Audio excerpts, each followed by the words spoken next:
Buenas noches, amigos, amigas. Bienvenidos, bienvenidas nuevamente a este programa de plataforma, este espacio de opinión que nos da el canal TVX. Un espacio para poder compartir, para poder hablar, para poder dialogar desde posiciones diferentes, desde perspectivas diferentes. Un espacio que nos permite conectarnos, que nos permite que a pesar de las distancias, a pesar de los lugares diferentes a donde estemos, a pesar del tiempo diferente, posiblemente no nos estemos viendo al mismo momento en el que yo estoy grabando este video, pero nos vamos a estar hablando desde diferentes posiciones en el tiempo incluso.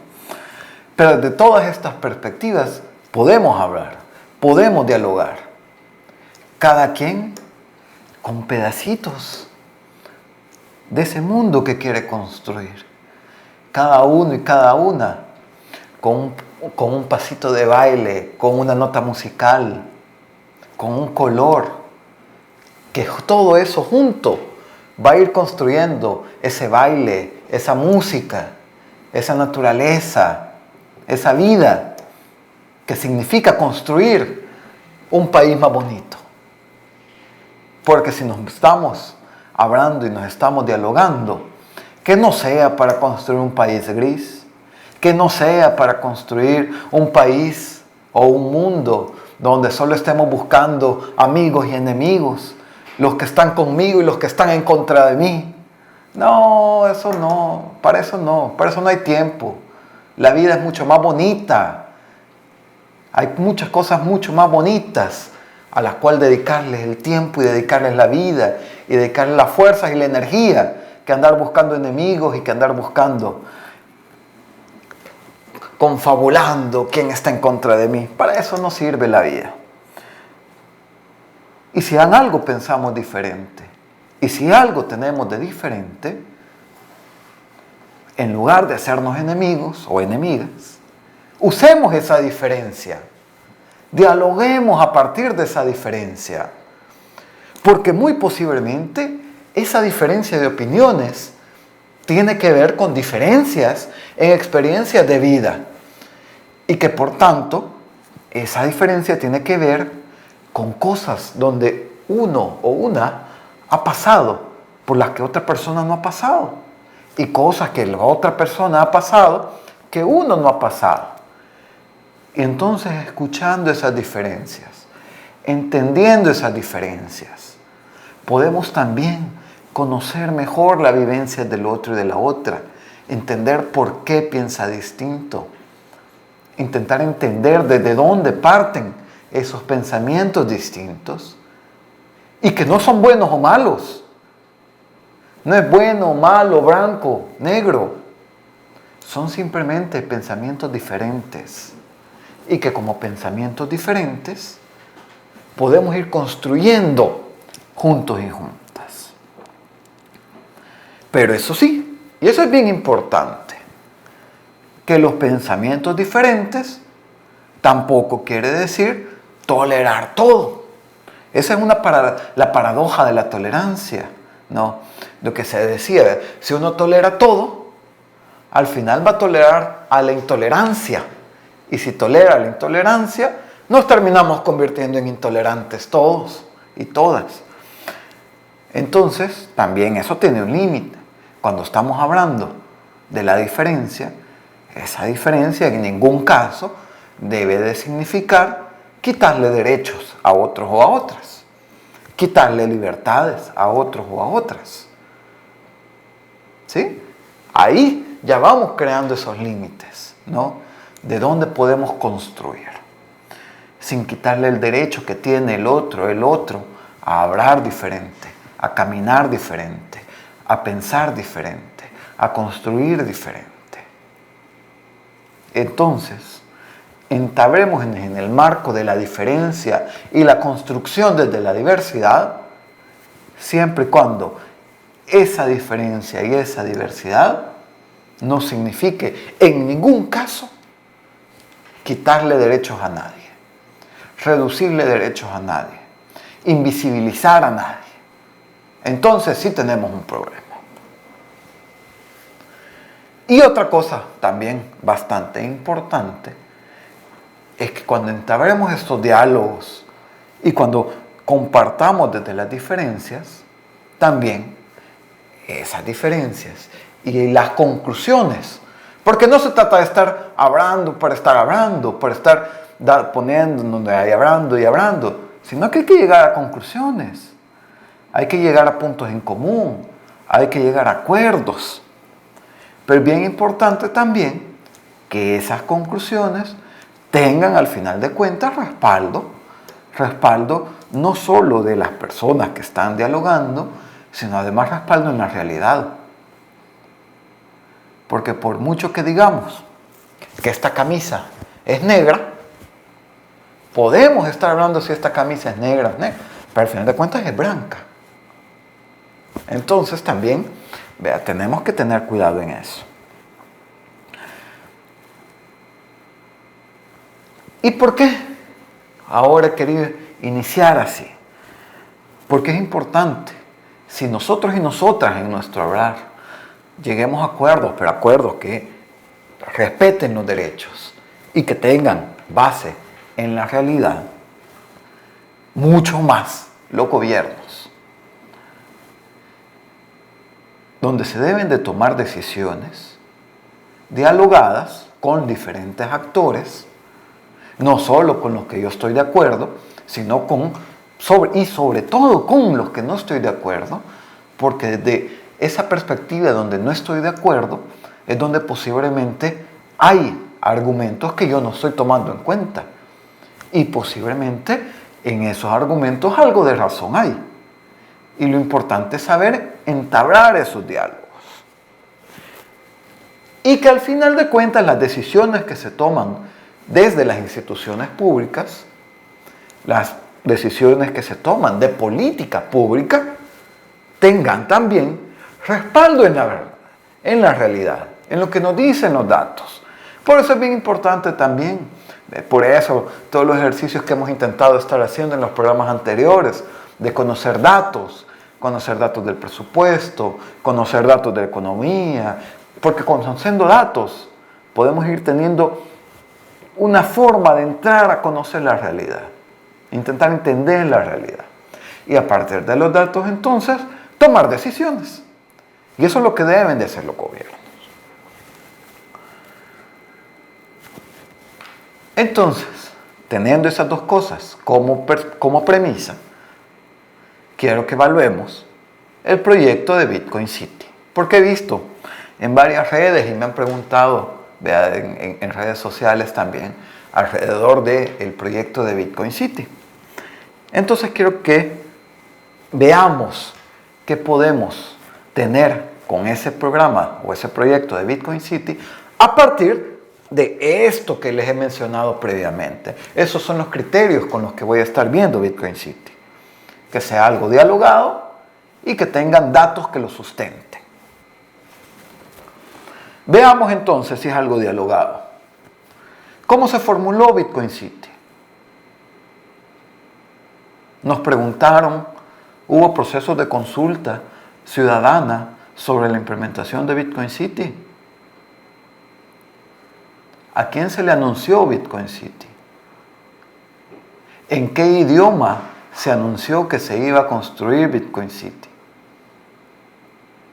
¿A quién se le dijo que van a emitir $1.000 millones en bonos de deuda en plataformas de criptoactivos?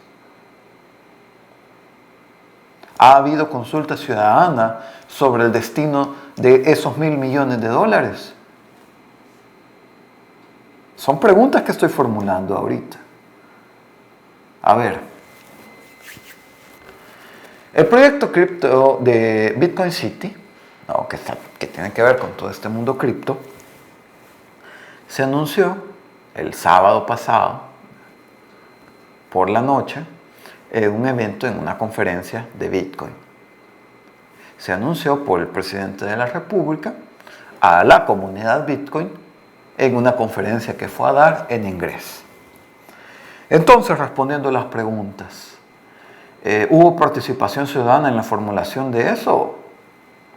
Pues hasta donde es de conocimiento público, no ha habido ninguna consulta ciudadana ni para la formulación formulación del proyecto como tal, ni a las comunidades cercanas al Golfo de Fonseca o al volcán de Conchagua, que son los lugares de los que se ha hablado. No, tampoco ha habido consulta ciudadana en esas comunidades, por lo menos no de manera pública. Tampoco se ha consultado a la ciudadanía sobre la emisión de esos $1.000 millones en Bitcoin, sobre el destino de esos $1.000 millones, donde se habla que 500 millones son para comprar Bitcoin y otros 500 millones son para infraestructura de minado de Bitcoin y la infraestructura de Bitcoin City. Nadie nos preguntó sobre eso, nadie nos ha preguntado a la ciudadanía sobre eso. Entonces ese primer criterio parece que no lo cumple. Parece que no ha cumplido el criterio de ser una decisión dialogada, una decisión consultada, una decisión que se vaya nutriendo de las diferentes perspectivas que podemos encontrar. Porque no ha habido ese proceso. Y si ustedes creen que lo ha habido, les invito, por favor, porque yo no lo he encontrado, que me dejen en los comentarios un documento donde se respalde que ha habido ese proceso y que diga cuáles han sido las fases de ese proceso de diálogo y consulta y que diga quiénes han sido los actores que han participado y cuáles han sido los resultados de ese proceso. Si ustedes lo conocen, sería un enorme favor que lo hicieran público, porque yo lo he intentado buscar y no hay en ningún lado nada que lo diga. E incluso consultando con gente de las comunidades allá en la Unión, pues tampoco territorialmente hay evidencia de que haya existido. Si ustedes conocen, de nuevo, les invito a que en los comentarios me puedan poner un link o algo que lo mencione, que respalde ese proceso. Ahora, veamos el segundo criterio. Ya decíamos, el primero es que sea dialogado y consultado. Y el segundo criterio es que esté fundamentado con la realidad, que tenga objetivos claros y que esos objetivos de verdad se puedan cumplir con base en las experiencias previas que se han visto. Bitcoin City, o la idea en general de Bitcoin City, no es una idea nueva en el mundo. Ni siquiera es una idea nueva en Centroamérica. Ni siquiera es una idea nueva en El Salvador. El modelo sobre el cual se está pensando la estructura de Bitcoin City, el modelo como tal, que tiene el componente Bitcoin, sí, que lo hace particular, sí, pero el modelo fundamental, el modelo general que está, o sobre el cual está montado Bitcoin City, es la idea de las ciudades modelo o las ciudades charter, ¿verdad?, que en Centroamérica se han venido posicionando como zonas económicas especiales. Entonces no es un modelo nuevo. ¿Cuál es la idea que está detrás de estas ciudades modelo o de estas ciudades charter o de estas zonas económicas especiales? La idea que está detrás es que si los países le brindan facilidades a inversionistas, estos inversionistas van a llegar a los países. Y cuando los inversionistas lleguen a los países, van a generar empleo, y van a generar dinámica económica, y van a generar crecimiento, y entonces van a generar desarrollo. Y entonces dicen, entonces hay que darle facilidades a estos inversionistas para que entren al país. ¿Y qué facilidades se les van a dar? Facilidades como que no paguen impuestos, como el anuncio de Bitcoin City. Facilidades como que tengan cierta independencia política o autonomía política.